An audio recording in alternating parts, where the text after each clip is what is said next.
Assalamualaikum warahmatullahi wabarakatuh. Anak-anak, jumpa lagi dengan saya dalam pembelajaran IPA kelas 9. Hari ini kita akan membahas materi tentang listrik dinamis. Seperti yang kita ketahui bahwa listrik ada dua, ada listrik statis dan ada listrik dinamis. Listrik statis itu listrik yang diam, sedangkan listrik dinamis adalah listrik yang mengalir.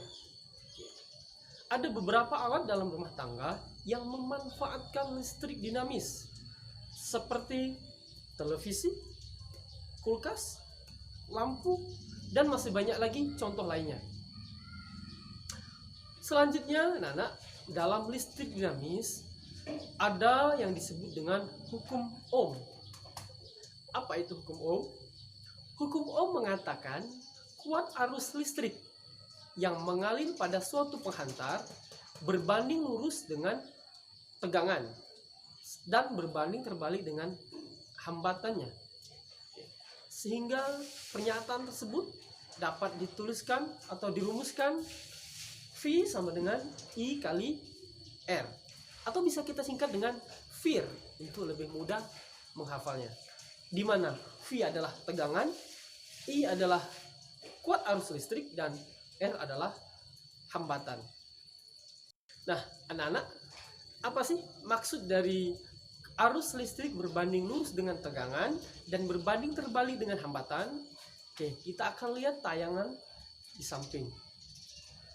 Maksud dari berbanding lurus adalah ketika tegangan diperbesar, maka I juga akan ikut membesar. Dan ketika V diperkecil, maka I juga akan mengecil. Itu maksud dari berbanding lurus. Sedangkan maksud dari kuat arus berbanding terbalik dengan hambatan, artinya adalah ketika hambatan diperbesar, maka arus atau I akan mengecil. Sebaliknya, ketika hambatan R diperkecil, maka arus akan membesar. Itu adalah maksud dari berbanding lurus dan berbanding terbalik.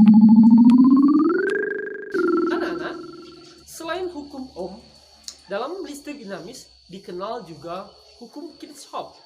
Apa itu hukum Kirchhoff? Hukum Kirchhoff mengatakan jumlah arus yang masuk pada suatu rangkaian sama dengan jumlah arus yang keluar dari rangkaian tersebut. Atau dapat ditulis sigma I masuk sama dengan sigma I keluar. Untuk lebih memahaminya, kita lihat contoh. Di sana di gambar ada contoh, ada 5 arus I1 sampai I5. I1 dan I2 itu adalah I masuk, sedangkan I3, I4 dan I5 adalah arus yang keluar. Nah, misalkan I1 3 ampere, I2 7 ampere, I3 4 ampere, dan I4 4 ampere, maka berapa I5? Seperti kita ketahui bahwa I1 dan I2 I masuk, maka berjumlah 10 ampere. Sedangkan I3, I4 baru berjumlah 8. Maka dengan mudah kita bisa menentukan I5, yaitu 2 ampere. Selanjutnya, anak-anak, dalam listrik dinamis ada juga yang disebut dengan rangkaian hambatan. Nah, rangkaian hambatan di sini terbagi menjadi 2. Ada yang disebut rangkaian seri dan ada yang disebut rangkaian paralel. Apa sih rangkaian seri dan rangkaian paralel ini? Iya, rangkaian seri adalah rangkaian yang hambatannya disusun secara seri atau secara berurutan. Nah, di sini karakteristik dari rangkaian seri ini adalah V total sama dengan V1 ditambah V2 ditambah V3 dan seterusnya. Sedangkan untuk arus atau I total sama dengan I1 sama dengan I2 dan seterusnya. Artinya arus yang mengalir pada rangkaian seri itu selalu sama. Selanjutnya, rangkaian paralel adalah rangkaian disusun secara berdampingan atau paralel. Nah, karakter di sini yaitu tegangan atau V total itu sama dengan V1 sama dengan V2 sama dengan V3 dan seterusnya. Sedangkan untuk arus yaitu I total sama dengan I1 ditambah I2 ditambah I3 dan seterusnya. Artinya pada rangkaian paralel tegangan itu selalu sama, sedangkan arus itu terbagi.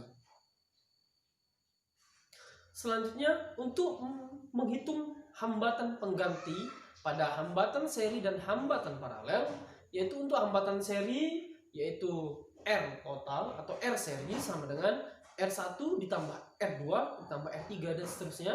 Sedangkan untuk rumus mencari hambatan pengganti untuk rangkaian paralel yaitu 1 per Rp sama dengan 1 per R1 ditambah 1. Nah, anak-anak, kita ketahui bahwa tadi dalam satu rangkaian itu terdapat 3 besaran. Ada tegangan, ada arus listrik, dan hambatan. Untuk mengukur ketiga besaran ini digunakan alat ukur masing-masing. Nah, alat ukur untuk mengukur kuat arus listrik itu disebut ampermeter. Nah, biasanya cara penggunaannya ampermeter ini dipasang secara seri terhadap komponen yang akan diukur. Selanjutnya, alat untuk mengukur tegangan itu disebut dengan voltmeter. Cara penggunaannya itu biasanya dipasang secara paralel terhadap komponen yang akan diukur. Selanjutnya ada alat ukur yang disebut dengan multimeter. Nah, dari namanya sudah kita bisa tebak bahwa ini alat untuk mengukur bermacam-macam besaran. Di sini bisa mengukur tegangan, bisa mengukur kuat arus, dan bisa mengukur hambatan, bisa menjadi ohmmeter. Selanjutnya anak-anak, kita ketahui bahwa energi listrik atau sumber energi yang ada di bumi ini semakin lama akan semakin berkurang dan habis. Oleh karena itu, kita perlu melakukan tindakan penghematan energi. Nah, beberapa langkah berikut bisa kita gunakan sebagai langkah untuk penghematan energi. Yang pertama, yaitu untuk menggunakan peralatan listrik dengan daya yang kecil atau rendah. Misal, kita pilih lampu LED daripada lampu neon yang lebih besar menggunakan energi listriknya. Oke. Yang kedua, langkah yang kedua bisa kita lakukan dalam penghematan listrik yaitu selalu mematikan peralatan listrik jika tidak digunakan. Contoh, jika sudah subuh atau sudah masuk sinar matahari ke rumah, maka ada baiknya lampu-lampu di rumah kita matikan. Atau contoh lagi, misalkan ketika kita sudah tidur, maka lampu-lampu yang tidak digunakan seperti di ruang tamu, ruang makan, dan lain-lainnya itu ada baiknya untuk dimatikan. Nah, langkah selanjutnya dalam penghematan energi listrik yaitu bisa kita lakukan yaitu mengurangi lamanya pemakaian alat listrik. Oke, bisa dicontohkan misal kita menyetrika baju misal. Nah, ketika kita menyetrika baju, usahakan jika memang baju atau pakaian itu tidak butuh untuk disetrika, maka jangan disetrika untuk menghemat waktu pemakaian listrik tersebut.